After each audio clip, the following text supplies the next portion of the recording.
Ek moet vir jou vra. Ja. Hoe moeilik is dit om die spreekwoordelike knie te buig? Dit is En ek kan eerlik hier dit is ek dink vir my omdat ek bietjie ouer is, my bestuurder aan daai kant was 30 jaar oud, so dit's moeilik, maar jy moet daai mindset maak, jy gaan om te gaan werk, jy gaan nie om te speel nie, en as jy daai mindset gemaak het, dan is dit eintlik baie makliker, en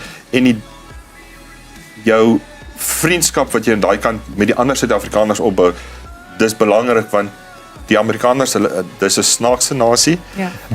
En hulle is goeie mense, dit is net hulle het hulle way van dinge doen, so dis net daai mindshift, as jy daai mindshift gemaak het en jy gaan om te werk, dis die belangrikste. Daar is 'n paar woorde wat ook opkom soos Ja. down yonder. Ek het nooit geweet wat dit beteken nie. Down? Down yonder. Goed. Dit beteken in daai rigting. Ja. Daai kant toe. Ja. 'n hele nuwe terminologie wat jy moet aanleer. Ja. Presies. dit- Daar dis ook soos hulle noem ook nie 'n highway Ja. tier nie. Hulle sê soos of course asphalt. Dis mos Ja, wat hulle ja, gebruik ja, of ja. blacktop. Ja, blacktop. Blacktop is wat hulle sê. Ja.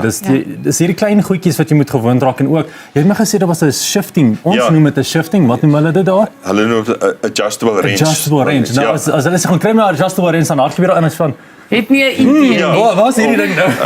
Of hulle sê vir jou, we need to fix the transmission. Okay, dis gearbox. No, it's the transmission. Transmission. So daai goed, dis klein goedjies wat baie keer 'n kommunikasie dingetjie, en dan hulle is verskriklik as hulle vir jou ding gesê het, hulle wil dit nou so, Ja. want hulle verstaan jy ken alles, Dis en ja, dan baie keer val die pap op die grond, so.